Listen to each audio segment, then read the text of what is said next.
Damos início à segunda parte dos trabalhos do seminário Contratos de Gestão de Saúde, Visão Atual e Perspectivas. Boa tarde, nós teremos apresentação do segundo painel, que tem o tema Contratos no município de São Paulo, cobertura e panorama financeiro e resultados. Para darmos início, então, aos trabalhos do painel, convidamos na mesa para coordenar os trabalhos o conselheiro do Tribunal de Contas do município de São Paulo, Dr. João Antônio. Para as exposições, convidamos o Dr. Francisco Hernani, representante da Secretaria Municipal da Saúde, e o Dr. Vinícius Gomes dos Santos, procurador-chefe da Assessoria Jurídica da Secretaria de Negócios Jurídicos da Prefeitura de São Paulo. Com a palavra, o coordenador, conselheiro João Antônio. Boa tarde a todos que estiveram conosco de manhã. Vamos continuar aqui o trabalho. Acho que o período da manhã foi excelente. O período da manhã tinha um foco mais nas questões jurídicas, até para aproveitarmos a presença da professora Maria Silvia Zanella. E agora à tarde, eu acho que a gente volta um pouco mais o seminário para as questões objetivas, práticas, concretas, com a presença da saúde e da Procuradoria do município, que nós vamos poder analisar do ponto de vista mais prático essa questão dos contratos de gestões. Noto que há muito que avançarmos, tanto do ponto de vista da gestão, quanto também do ponto de vista do controle externo. Tanto no que diz respeito à atividade fim, mas também como aperfeiçoar o controle nas atividades meio, que aliás foi uma abordagem interessante na parte da manhã.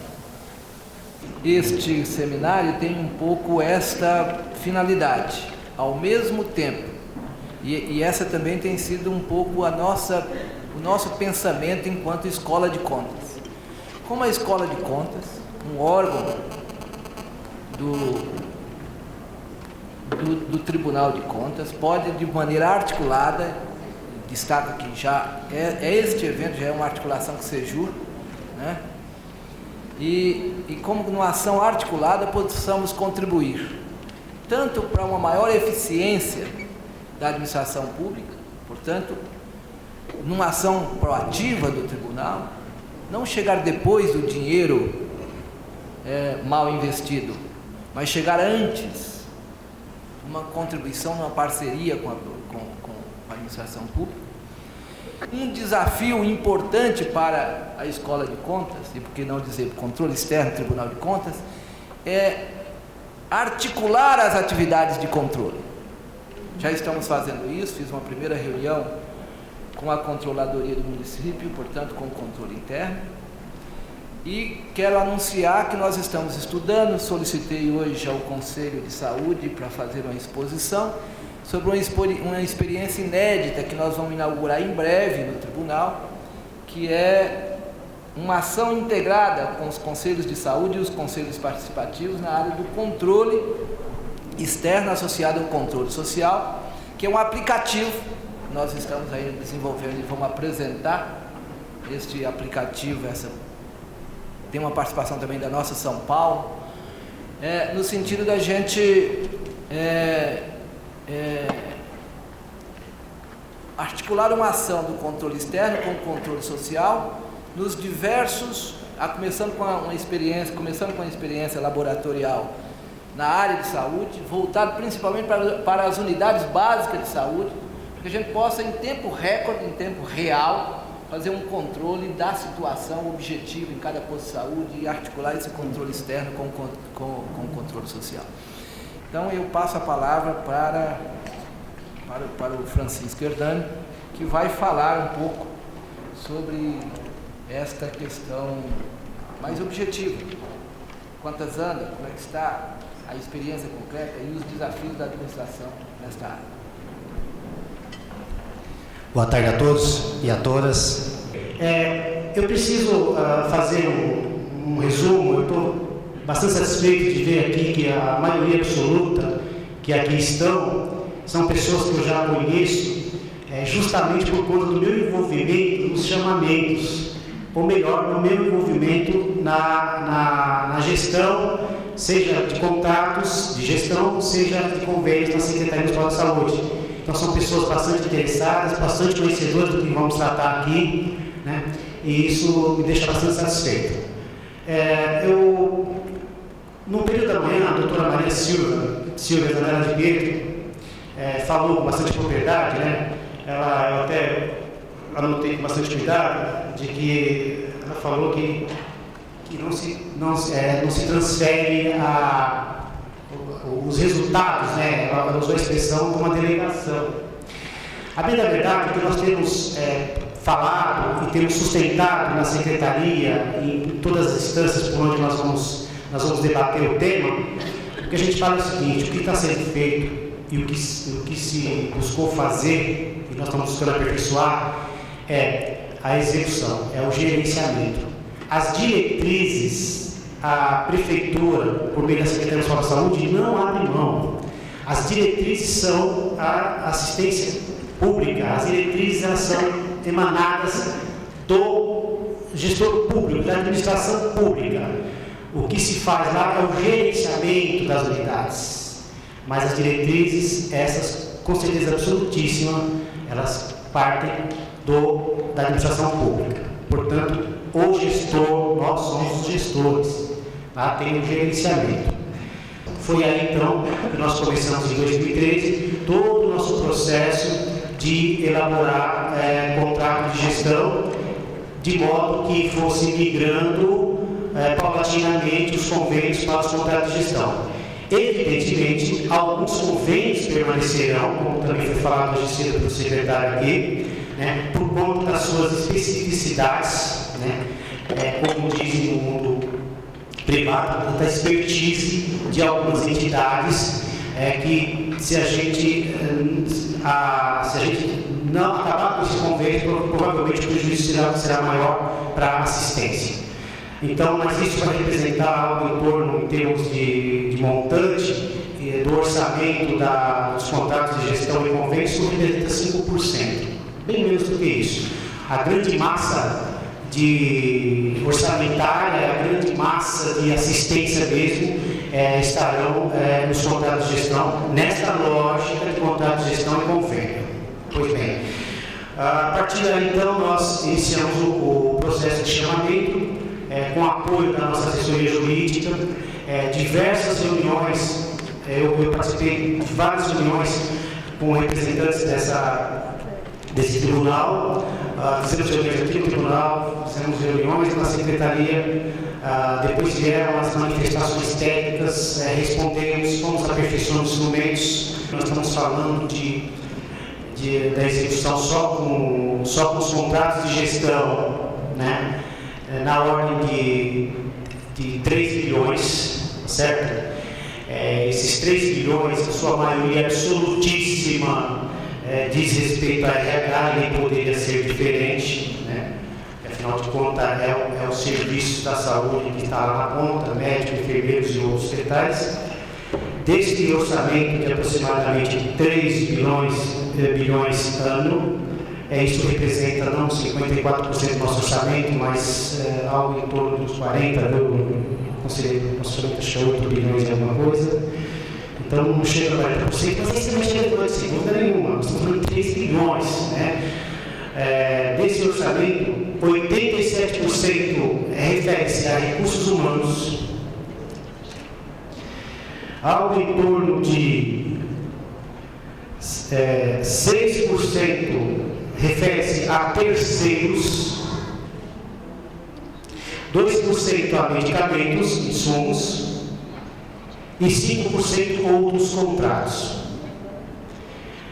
Em relação a terceiros, ali nessa linha de terceiros, nós temos serviços de vigilância, serviços de limpeza, serviços de lavanderia, onde tem serviços e outras formas de contratação de serviço.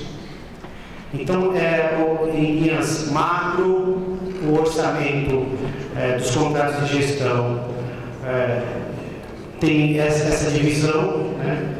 E em Minas Gerais, então, é isso. O desafio foi muito grande, continua sendo enorme, porque é uma situação inovadora, não tem precedentes no país, tá? Diante da nossa complexidade, não tem. Nós fizemos mesmo, enfrentamos a situação, sim, fazer uma chamada pública, adotamos os critérios da Lei 8.666/93, e o nosso objetivo principal na nossa decisão foi propiciar a oportunidade para que qualquer entidade, independente de São Paulo ou não, qualquer entidade que tivesse interesse em participar de um processo de contratação para prestar serviços assistenciais à saúde no município de São Paulo pudesse participar. O nosso processo foi publicado no Diário Oficial e em jornais de grande circulação. Bom, é o que eu tenho a falar de momento e na sequência a gente estamos à disposição para evitar esses questionamentos. Obrigado, conselheiro João Antônio. Boa tarde a todas e todos. Primeiro, agradecer o convite para participar desse evento da Escola de Montes, e que tenho a oportunidade de conhecer essa casa pela primeira vez e encontrar alguns amigos aqui. A ideia é convidá-los a uma reflexão. Eu sei que aqui nós não estamos diante de uma plateia eminentemente jurídica, nós temos aqui profissionais de diversas áreas que sim, têm contato com a legislação, têm contato com o conteúdo jurídico, mas a ideia aqui é a gente refletir de uma maneira diferenciada, verificando um pouco a história dos contratos de gestão, como que eles surgiram, isso a professora Maria Silva falou um pouquinho, mas a gente tem uma ideia de como isso aconteceu, como isso é pensado em termos de políticas públicas e como a gente deve usar essas premissas para poder trabalhar e entender e fazer com que o contrato de gestão efetivamente, na sua execução, ele se preste efetivamente ao fomento, à prestação de serviço público, àquilo para o qual ele foi pensado e foi criado. Pensando um pouco na origem, o contrato de gestão ele tem uma origem no direito francês e ele já foi pensado numa situação de crise, uma situação de crise da administração pública, uma situação de crise das empresas públicas. Então, ele foi pensado numa saída para que a administração pública, até então pesada e até então com grandes sinais de ineficiência, pudesse retomar a sua marcha, vamos dizer assim, retomar o seu objetivo principal, que é a correta, efetiva e eficiente prestação de serviço público, ou mesmo das atividades econômicas, quando a gente fala no caso de empresas públicas. O contrato de gestão, ele foi pensado, ele foi criado, ele foi gestado pensando em metas e objetivos. Isso é a primeira coisa que a gente tem que ter em mente, aqui é a primeira reflexão a que eu convido os senhores e as senhoras, da gente pensar não como propriamente contrato. Eu sei que está escrito lá contrato de gestão, mas não é um contrato. Se a gente analisar, se a gente der uma leitura, der uma lida nos votos dos ministros do Supremo Tribunal Federal, na de 1923, a de 1923, que analisou especificamente a 9637 de 98, que é a Lei Federal dos Contratos de Gestão, das organizações sociais, etc., que foi reproduzida aqui na nossa 14132, o mesmo modelo. Eles falam ali sobre a questão de não é necessariamente um contrato, há um liame, há um vínculo, mas que não pode necessariamente ser chamado de contrato. O que nós temos ali é uma parceria essa com objetivos, metas e resultados, não necessariamente com obrigações. As obrigações, sim, é que são objeto, é que são conteúdo de contrato, mas no caso de um contrato de gestão, não sei se haveria um outro nome para se chamar, mas nesse liame de gestão, nessa avença, enfim, o que está em jogo são metas e objetivos. A administração coloca ali o que ela quer, o particular, previamente já qualificado como organização social, tem ali o dever de cumprir aquelas metas e atingir aqueles objetivos. Vou dar uma pincelada muito rápida na legislação e a gente vai ver que nós temos sim instrumentos que nos permitem facilitar a questão da execução. Eles estão ali na 1432. Basta que eles sejam utilizados, basta que a gente vá lá e aperte esses botões e use esses comandos. Ali no artigo 5º, nós temos ali a definição do contrato de gestão. No artigo 6º da 1432, tem ali o que precisa ter no contrato de gestão, basicamente. O contrato de gestão celebrado pelo município discriminará as atribuições, responsabilidades e obrigações do poder público e da entidade contratada, será publicado na íntegra e no Diário Oficial. Deve ser submetido após a aprovação do Conselho de Administração ao Secretário Municipal de Saúde, bem como a respectiva comissão de avaliação prevista no artigo 8º. O artigo 7º, ele fala sobre a elaboração, os princípios do artigo 37, aqueles que a gente já sabe, né? Legalidade, pessoalidade, etc., eficiência, principalmente. Especificação do programa de trabalho proposto pela OS, estipulação das metas a serem atingidas e respectivos prazos de execução, quando for pertinente, bem como previsão expressa dos critérios objetivos de avaliação de desempenho a serem utilizados mediante indicadores de qualidade e produtividade. Vejam, tudo aqui gira em torno de metas e objetivos. Isso a gente pode ver bem no voto do ministro Gilmar Mendes, lá na de 1923. Ele fala exatamente isso. A principal função do contrato de gestão é a fixação de metas, assim como a definição dos mecanismos de avaliação e desempenho e controle de resultado das atividades da organização social. Uma coisa importante que está aqui no artigo 7º, parágrafo único, e que poderia resolver grande parte dos problemas de execução dos contratos de gestão, é o fato de que o secretário municipal de saúde deverá definir as demais cláusulas necessárias dos contratos de gestão de que for signatário. Esse aqui é o grande instrumento que pode ser utilizado para a gente conseguir equacionar todos aqueles problemas que se verificam na execução dos contratos de gestão, para que eles não se repitam, sejam minimizados ou mesmo sejam extirpados. O artigo 7º-A, que foi introduzido pela 14664 de 2008, ele coloca também uma comissão de avaliação prévia do contrato de gestão, da sua minuta, antes dela ser submetida ao secretário. Esse também é um instrumento que pode e deve ser utilizado também para que a gente minimize aí eventuais problemas de minutas antigas, de minutas às vezes mal elaboradas, ou minutas que foram, contratos que foram às vezes transportados de outros entes federativos ou de outros modelos, ou às vezes de outras secretarias para a secretaria em questão, a secretaria que está gestando o novo contrato, e que não são exatamente as cláusulas, os modelos mais corretos. Essa questão de se pensar o município enquanto ente complexo e sim, por muitas vezes, termos instrumentos contratuais, avanças que são mais complexas do que, porventura, em outros entes federativos, isso é importante, principalmente nessa questão dos contratos de gestão.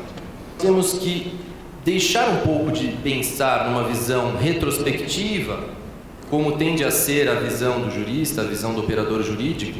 A gente pensa sempre nos conceitos, vamos pensar nos próprios conceitos de direito administrativo, ato administrativo, discricionariedade, etc. E ter uma visão prospectiva, ou seja, pensar para frente, pensar em criar modelos novos, em criar, mesmo utilizando-se daquilo que já existe, dos conceitos que já existem, porque efetivamente determinados modelos, determinados conceitos não dá para fugir, mas pensar de um modo prospectivo, ou seja, como eu posso, usando aquilo que eu já tenho de conceitos jurídicos fixos, pensar em novos modelos e não em transposição de modelos já existentes. Lembrando que nessa tarefa, uma das coisas mais importantes é a questão de eventual criação de regra de transição. Como o Hernani falou, nós temos aí alguns contratos, né, que estão em fase de transição. Isso é muito importante para que não haja um choque entre um e outro, e aí sim nós temos mais problemas na execução do antigo contrato, principalmente quando nós não temos o correto encerramento de um para o início do outro. Uma das grandes críticas que eu observei estudando o tema com relação aos contratos de gestão, as grandes desvantagens mencionadas, sempre giram em torno da qualificação da organização social, da discricionariedade do agente político na escolha da organização social e a ausência de licitação. se nós pensarmos também no modelo de organização social, como previsto na Lei 14.132 e no modelo federal, isso também pode ser minimizado. A grande questão da ausência de licitação, ela é rebatida por dois argumentos. Primeiro de tudo, a celeridade, que foi bem mencionado no panorama do Hernani. A celeridade com relação à contratação da organização social é indiscutível. Isso realmente não há nenhum outro procedimento que seja tão célere com a complexidade que ele exige e os serviços que estão sendo transferidos do que a qualificação, o chamamento e qualificação. A discricionariedade do administrador, a gente sempre tem que lembrar, a discricionariedade não é simplesmente o bel prazer ou a vontade única e exclusiva do administrador. Ela está sempre dentro de regras e limites da legalidade. Então, se nós observamos que um determinado modelo não está servindo com relação à qualificação, o que deve ser feito? Uma eventual proposta de alteração das regras de qualificação. Uma coisa que eu também observei nos estudos que fiz, a questão de modernização e transparência, que é sempre elogiada nos contratos de gestão.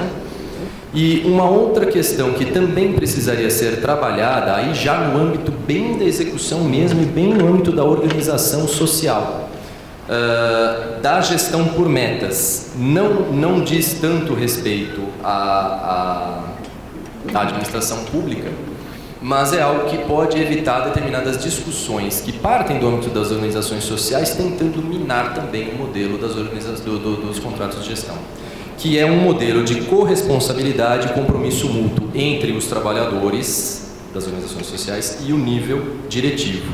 Vamos deixar de pensar um pouco no contrato de gestão, uma outra observação que também fez o Hernani. O contrato de gestão é uma coisa, o convênio é outra, e o contrato de 8666 é uma terceira. Essa é a grande ideia que nós temos que ter.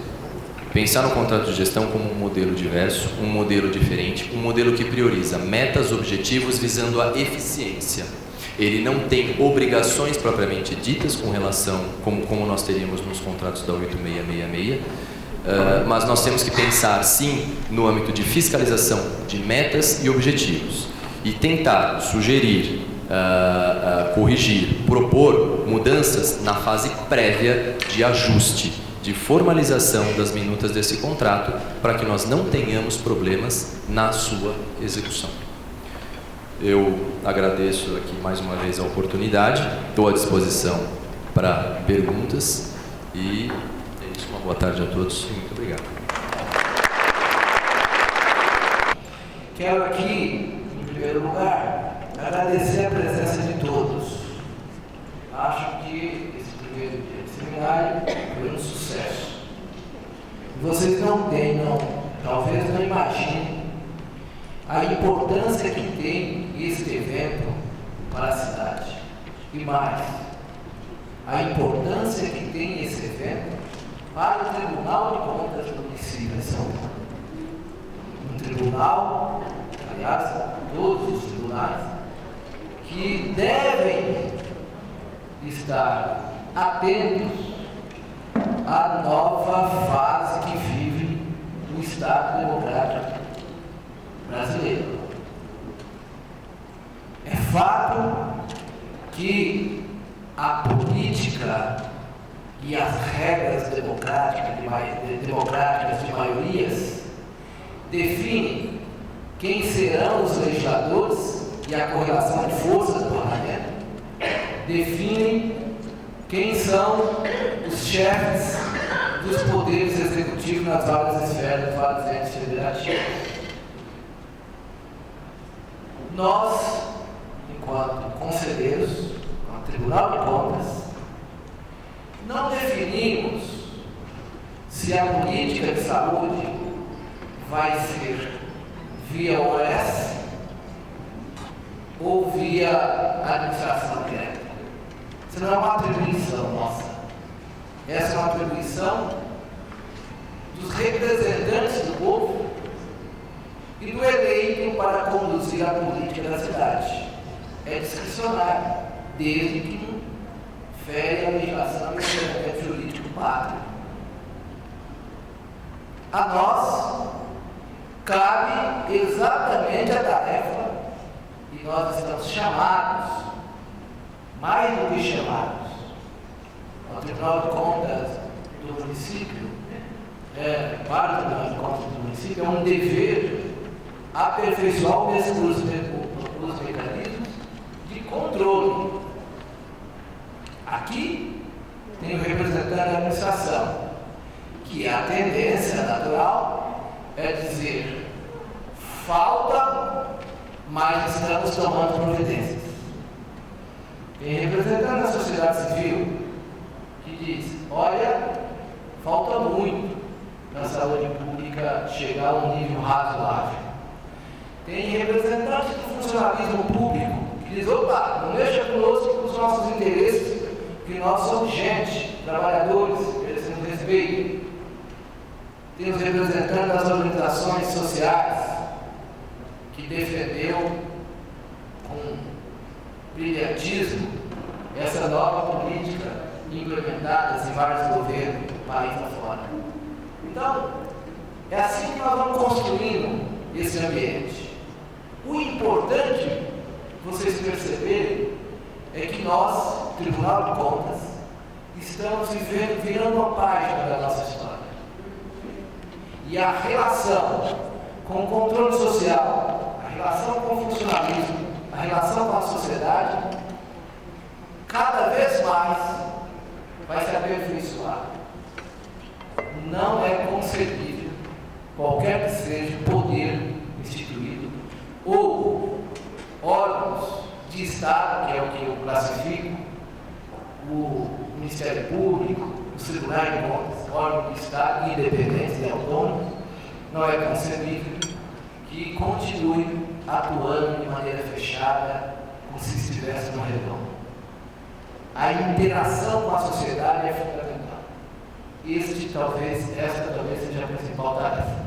E aperfeiçoamento do controle externo. Então, ouvir os senhores e as senhoras, fazer com que essas opiniões circulem, influenciando os nossos técnicos, influenciando os nossos conselheiros, é fundamental para o aperfeiçoamento do controle externo. E, por fim, quero dizer àqueles que fazem controle social legalmente constituído na cidade de São Paulo através dos conselhos. Nós, o Tribunal de Contas, os conselheiros do Tribunal de Contas, não encaramos vocês como concorrentes, mas como parceiros. Vamos aproximar os diversos controles. O controle interno, o controle social e o controle externo exercido pelo Tribunal de Contas e pela Câmara Municipal. A finalidade do Estado, a senso, é uma só: promover o bem comum. Ou, como dizia o Papa João XXIII, promover o desenvolvimento integral da pessoa humana. Isso não é tarefa desse segmento da sociedade ou daquele. Esse é segmento de todos os cidadãos. E esse objetivo, essa finalidade, é um dever do Estado, todos os seus órgãos e todos os seus poderes. Então, o Tribunal de Contas está feliz pela realização desse evento. Recentemente, fizemos um grande evento aqui, 9 anos da Lei Maria da Penha. Olha só, o Tribunal de Contas, Escola de Contas, fazendo um evento, 9 anos, comemorativo, 9 anos da Lei Maria da Penha. Essa integração que é fundamental. Convido todos, então, e todas, para amanhã, às 9 horas, o painel, vai ser o terceiro painel e último, aspectos operacionais e perspectivas dos contratos de gestão, avanços e desafios. Novamente, diretamente do Francisco Hernani, o Roberto Porto, promotor público e controlador geral do município, Mário Monteiro, representante das organizações sociais, Deodato Rodrigues Alves, membro da Comissão de Avaliação das Minutas dos Contratos da Gestão do Conselho Municipal de Saúde, e João Silvestre dos Santos, agente de fiscalização do TCM em São Paulo. Quem vai coordenar esse painel será o conselheiro Domingos de Sei. E, por fim, quero agradecer, já que amanhã não estarei na mesa, todo o corpo de funcionários da Escola de Contas do município, que trabalhou com afinco para a realização desse evento. Especialmente quero cumprimentar todas as pessoas do professor Moacir, que é o nosso coordenador pedagógico da Escola de Contas, ao Eli, chefe de gabinete da Escola de Contas, o Leôncio, que é o nosso coordenador de eventos, de seminários, que está aqui presente, agradecer a Batista, que junto com o Sejuro trouxe a ideia para o corpo diretivo da escola, que abraçamos prontamente, e está sendo um sucesso, quero agradecer, e que trabalhou também muito na realização desse evento, e obviamente, a doutora Tatiana, essa parceria, que eu tenho absoluta certeza que nós estamos apenas iniciando os primeiros passos, e que vai durar por muito tempo, outros eventos tão bem sucedidos quanto este. Muito obrigado a todos.